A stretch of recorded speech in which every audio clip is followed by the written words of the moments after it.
سلام خدمت همه دوستای عزیز. امروز میخوام پاستای ایتالیایی درست کنم. یه پاستای جدیده، میخوام درستش کنم. گفتم طرز تهیه‌شو اینجا بذارم، شاید کسی دوست داشت و برای خودش درست کرد. اول من مایتابا میذارم داغ بشه، بعد سیر خورد کردم، سیر خورد شدم و بهش میزنم.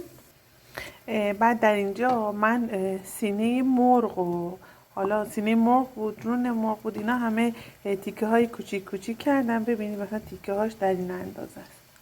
خب چون میخوام پاستا ایتالیاییمو با مرغ درست کنم، بعد اینا رو بهش نمک بهش چی زدم، یه دونه عصاره مرغ بنده کردم با پودر سیر، اینو بهش زدم. حالا اینو گذاشتم مزه‌دار بشه چند دقیقه.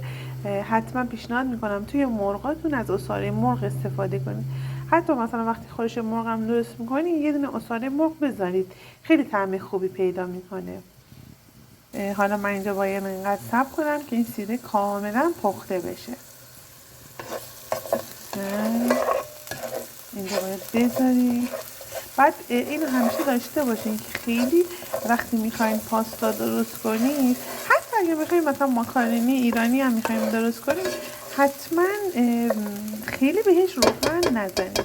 روغن زیاد یه جوری خیلی روغنی میشه، خیلی خوشمزه نمیشه. همیشه روغن کم بزنید به چیز پاستا یا به مرغ، خیلی کم. قشنگ اینو بذارید که کاملا سرخ بشه سیره، که این عطر سیره بیاد بیرون، یعنی سیره رنگ طلایی بگیره، این عصاره و عطر توی روغن پخش بشه.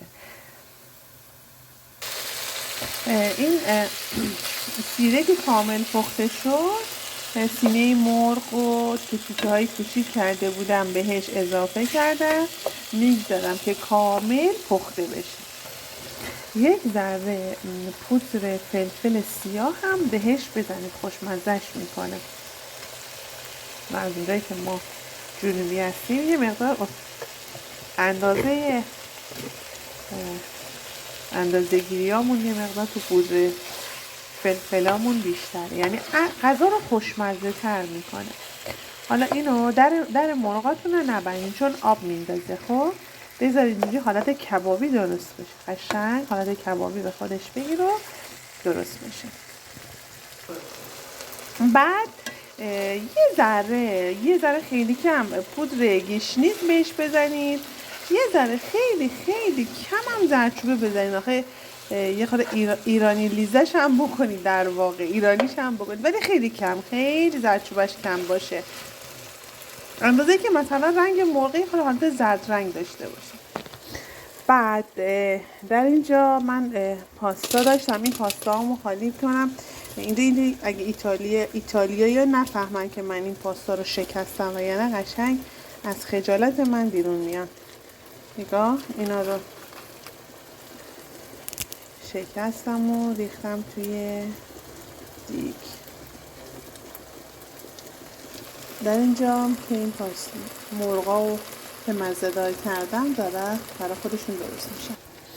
خب پاستا هامو ریختم توی دیگر.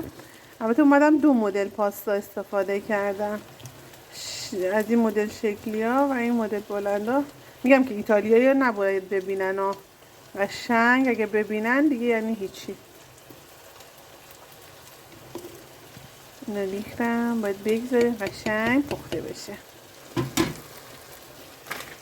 بعد پاستا اماراتی من بیشتر از این مدل پاستا استفاده میکنم، خیلی نشاستش کمتره، طعم خیلی بهتری داره. حالا تبلیغ نمیخوام بکنم ولی پاستا این مدل پاستا ها نشاستش خیلی کمتره، یعنی وقتی میخوری خیلی اینجوری حالت خمیری نیست، خیلی طعم بهتریه، طعم خیلی خوشمزه تری هم داره. بعد مرغامون که کامل پخته شد، از تو مایتابه من میام چیکار میکنم، جمعشون میکنم، میذارمشون گوشه. خب میارمشون از تو مایتابه بیرون. بذارید یه گوشه بذارم من میارمشون بیرون. تو مایتابه مرغامون رو میاریم بیرون.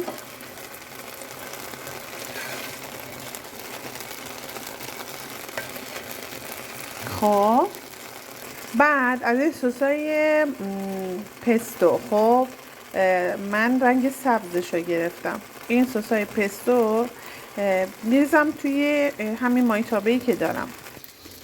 بعد این سس پستومو که ریختم یه ذره آب ماکارونی رو بهش اضافه میکنم. اینجوری بهش آب ماکارونی اضافه کنیم.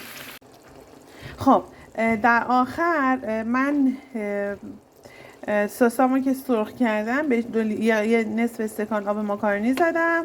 بعد مرغامو گذاشتم که کاملا مرغا توی این سسا پخت، یعنی مزه ها تو هم برن، یعنی پخته که شدن مزه ها به هم قاطی بشن، یعنی قشنگ این سس پستو رو مزهش به مرغ بره. حالا همراه با من باشید ببینیم چی میشه. ولی حتما نمکش و فلفلش رو خودتون بسنجین دیگه، مثلا فلفلش به اندازه باشه که خودتون دوست داشته باشید. بعد اینجوری پاستامو ریختم، قشنگ همش میزنیم، یه چند دقیقه میگذاریم که این بخار بیفته توی حالا پاستا هامون. ببینید با نگهش کنیم که قشنگ بخاره بیفته توش. خب اینم از پاستای ما. من اومدم یه مقدار اون مدل شکلی هم آماده کردم، یعنی ریختم موقع پختن توش، بخاطر اینکه حالا دخترم دوست داشت ریختم توش. و اینکه در واقع رخ کار یعنی این دیگه. خب سارا خانم شما که داری میخوری نظری چیه مامان؟ عالیه، خیلی خوشمزه. نوش جونت عزیزم. بزرگ خانواده نظر شما چیه؟ الحمدلله خدا را شکر خوشمزه. سارا خانم نظر شما چیه مامان؟ خیلی خوشمزه است، عالیه. نوش جان. بزرگ خانواده نظر شما چیه؟ عالیه عالی. نوش جان.